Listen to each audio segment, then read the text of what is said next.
Right then, so this is the start of my new YouTube series. So if you guys haven't watched my first video already, I'm kind of breaking down why I've started this YouTube channel, please check it out.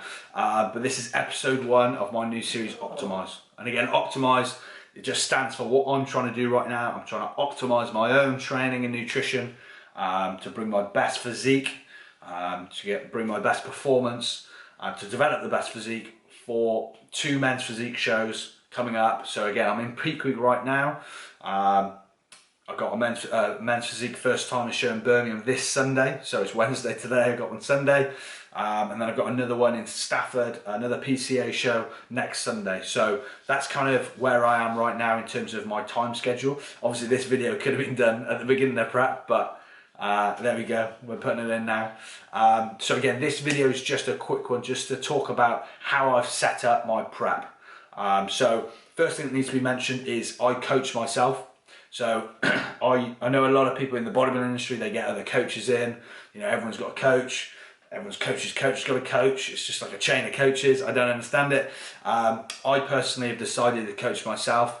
Again, there's quite a lot of reasoning behind that, but I'll be completely honest and not sound big-headed, but again, the coaching industry is it's a bit of a marketing game. It's not really about how much someone knows, it's about how much they look like they know. So again, being someone who's, you know, done the degree, done the masters in applied sports science, things like that, the background knowledge for me is already there. It's just applying it in the right way. Now, I am going to say I do have some people that I bounce off for ideas. I do have some good people around me in terms of nutritionists, performance coaches, and bodybuilding coaches around me that I do bounce specific ideas off. So I'm not doing it completely alone. However, I am the one calling the shots, and that's the way I want it to be. Live by the sword, die by the sword. Right, so I wouldn't forgive myself if I let someone else take the reins and they messed it up for me. I wouldn't trust, you know, that would really piss me off. So again, if I mess it up, I mess it up, and I learn from my experiences. And again, I'm happy to do that. I've done that my whole life. I've never really had a coach, which again, some people disagree with that. I'd rather go out and find the information myself, and that's just who I am as a person, right? So I'm more than happy to do that. I'm not shut off to having a coach in the future. It's just the place I'm at right now. To get a high-level coach that I would really want, we're looking at, well, number one, it's quite expensive per month, and number two, is it really worth that for the 1 or 2% extra I'll get for a coach that is either got similar qualifications and knowledge to me, or potentially even less? Because again, a lot of my background has been working with elite sports science, elite exercise science in professional sport, which debatably there's a lot more money, there's a lot more finances there, there's a lot more actual sports science technology being used. It's a little bit more advanced. Bodybuilding in general is not that advanced, really. So again, that's kind of where I am in terms of coaching myself. Again, we'll see if it goes well or not on the shows. Could go really badly, who knows. But yeah, I'm self-coached. Now that means I do everything myself. Now again, apologies, I'm looking down at some notes I've got here. So first thing to talk about is prep duration. So I personally favour a shorter cut. Again, my views on that are less social kind of sacrifices, and less time where your body's under stress. Again, doing high steps, cardio, I don't do cardio and I'll talk about that in a sec, but training quite intensely in a prep, and again, low calories, things like that, they're all stresses on the body. And again, people do 20-week diets, that's fine if you get on with that. I just personally don't want my body under that much stress for that period of time. So I much favour a shorter and sweeter fat loss phase. The other thing is, as well, I do personally have the view that the less time you're in a deficit, the less time you are kind of, your performance is suffering / potentially losing muscle. Again, anyone who knows the research on losing muscle, it's actually quite hard to lose muscle. So again, it's just less time in a deficit. And for me personally, with a smaller physique, I need a lot of time in a surplus. So again, that for me works out a little bit better. So for me, I've just planned a 12-week prep for this first show. Obviously it's 13 weeks for the second show. Now, obviously this is the 12th week, so I am in the 12th week now. So that, in terms of prep duration, is what I'd say on that one. Now, in terms of program structure, I'm not going to go into too much detail here. but I essentially treat myself like a client. This is probably worth mentioning. All clients, they get set up on Google Sheets. That's how I deliver my services. I essentially treat myself like a client. So I give myself all the tracking tools, the progress tracker, the training tracker, and I essentially treat myself like a client. I fill out all that and I look at the data quite subjectively. So I look at it in terms of numbers. I do have well-being monitoring as well, so I do look at appetite, sleep and things like that. So it's not just like body weight and the weight you're lifting, right? There's other kind of well-being well-being kind of measures involved as well, which again is something I've pulled from sports science, something I've pulled from a lot of the sports teams I work with. Now, I look at those and I make decisions based off the numbers and how I feel. So it takes a little bit of bias out of what I'm doing. So again, if I feel tired, I'm not just going to give myself more food. Again, I go off the numbers. If the numbers are still in line, if they're still going the way I want them to, then I use that to make decisions. Okay. Now, in terms of program structure, I personally favour in terms of training here. I have a 5-day split. I do like 2 full rest days.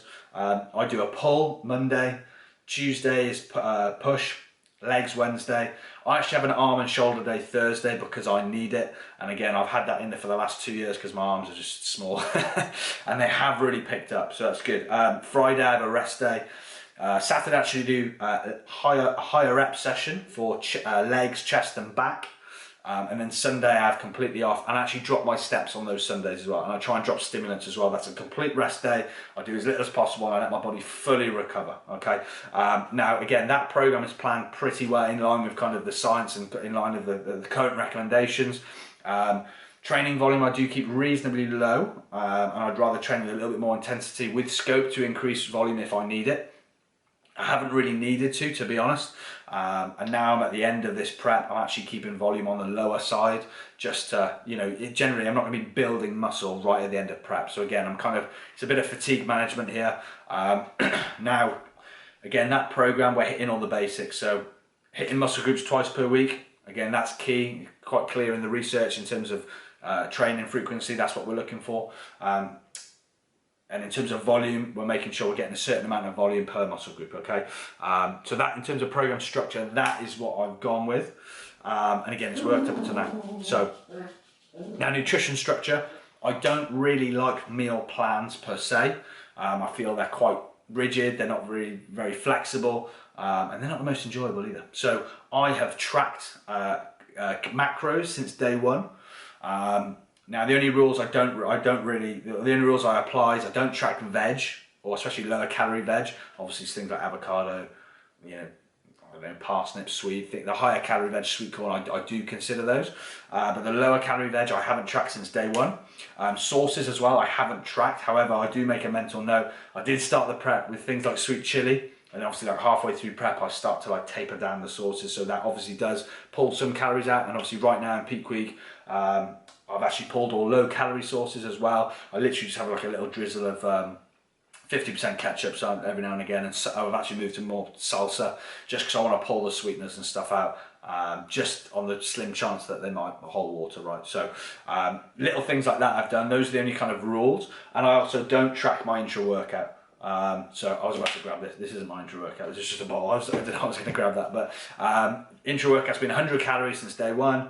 Only on training days. I've just kept that consistent. And again, things you keep consistent, you can just forget about because it's consistent. It doesn't really matter as long as it's not fluctuating, going up and down. There are no changes you're going to see in your physique from that. Okay, so and again, I know that, and that's fine, and it hasn't given me any problems, right? So that's kind of how I do things with nutrition. I just use MyFitnessPal. I do sometimes put food into Chronometer if I want to get a different look on it, but generally MyFitnessPal does the job for me. Now, the way I do things and the way I actually pass this on to clients as well is I make sure there's consistency. So especially now on the latter end of prep, especially when you're on lower calories, you really want to make the most of your calories. So nutrition wise, I am picking the most filling food. So again, research has shown, again, I'll show this in my full day of eating where I go through it in a bit more detail. I'm favouring foods like potato, like oats, berries, things like that that are filling, high in volume, and again, a lot more veg that I'm used to, leaner source of protein, so on, so on. Something is interesting to note is I don't eat meat. I haven't eaten meat for a year. I do eat fish, but I don't eat meat. So a little random fact there for you. But, and again, it hasn't hindered my progress whatsoever. It's a complete moral decision. There's no kind of health benefits for that as well. So yeah, it's just something I want to do. Cool. So yeah, that's pretty much all I want to talk about on this prep, on this kind of prep, how I've set it up. There's nothing really else to talk about on that. Again, there are going to be some more details that are going to come up in, say, the day in the life that I'm going to do. The day in the life of peak week, which is probably going to be the next episode after this, potentially. So yeah, this is episode 1 of Optimize, just talking you through how I've set my prep up. Again, this is peak week, so I'm on Wednesday, day Wednesday. This was actually my last kind of day of high energy expenditure, trying to get the last bit of fat loss off. So tomorrow I put my feet up a little bit. I'm hoping to get these videos out ASAP. I've just got to learn how to edit them. Because again, I've kind of only decided to do this YouTube like this week, so yeah, good timing on that. But yeah, first show this Sunday in Birmingham, so I'm looking forward to that. I've got the hotel booked, everything like that. Mel's coming with me, so Mel, my partner, she's going to help me film and document the whole thing, as long as I'm on the ball and I remember to film everything. And then I've got another one after that. I'll probably fit in a couple of videos in between that. But yeah, the next video you should see from me is going to be just a day in the life in peak week. And then the next video is going to be a full day of eating. Full day of eating. So I've already filmed bits for some of these, so this order is a little bit messed up. But yeah, expect those coming. And then we're going to get some show day footage. So should be good. Keep your eyes peeled. I will put on Instagram when I've put a new video out and stuff. But in the meantime, subscribe to the page. And yeah, thank you guys for watching. Any questions on my prep, feel free to drop a comment or find me on Instagram and drop me any messages there. If there's anything I missed out or whatever, please feel free to message me. And yeah, thank you for watching. And I'll see you guys in the next video.